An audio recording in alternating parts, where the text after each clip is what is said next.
Andrew Bridgen is the Conservative MP, member of the Brexit-supporting European Research Group.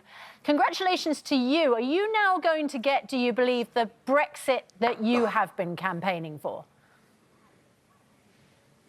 Absolutely. We're going to leave with Boris's deal on the 31st of January, and we're going to be able to negotiate a free trade agreement with the European Union from a very strong position.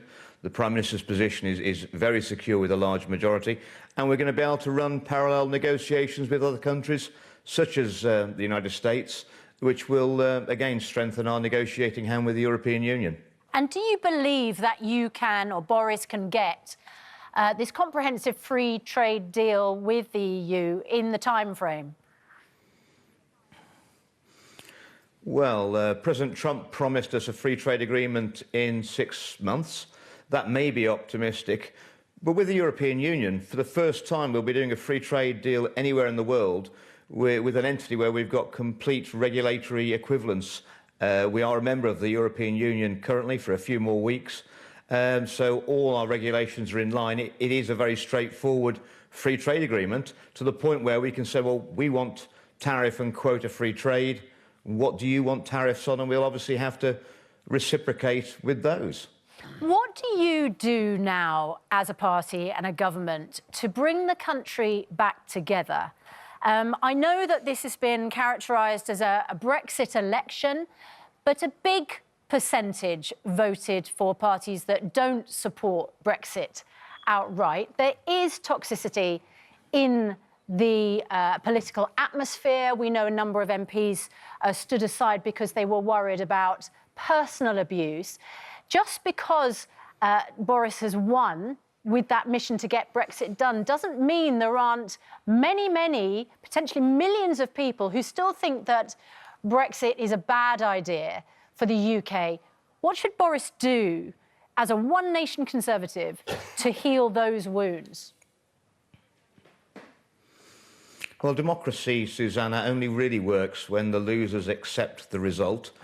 And because that doesn't sound terribly conciliatory, if I might say so, Andrew Bridgen. There might be all sorts of political principles that you lose. That doesn't mean you don't still believe in them. Absolutely, but what we need to do now is move forward. We've had, a huge Conservative majority delivered by Boris Johnson. This was the Brexit election. Get Brexit done, and then the country can come back together once we've lanced the boil that's overshadowed our Parliament and our country for 3 years, deliver on the mandate of the referendum in 2016, leave the European Union. There will be many other challenges our country faces in the future. Some of them we know, some of them we don't know. And knowing the British people as we do, they will pull back together and we'll move forward as a nation. But also now we've got so many colleagues from different parts of our country where the Conservatives weren't well represented before. This is a different Conservative party. It's a different Parliament.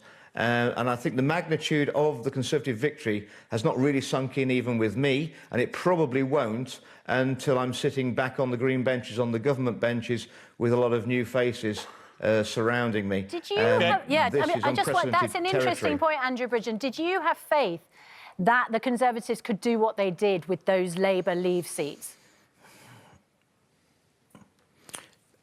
I did, but obviously I've been concentrating for the last 6 weeks, mostly organising the campaign in my own seat to get re-elected, helping out in neighbouring seats in the Midlands, which were target seats. But I didn't venture into the north of Yorkshire, the north east, the north west. But it was clear on the doorsteps of the Midlands that the government's message was getting across. Okay. And there's huge dissatisfaction. The message is get Brexit done from the electorate, it's a message which has landed. Also the wholesale rejection of the far left policies of Jeremy Corbyn. OK, Andrew Bridgen, going to leave it there. Thank you very much indeed.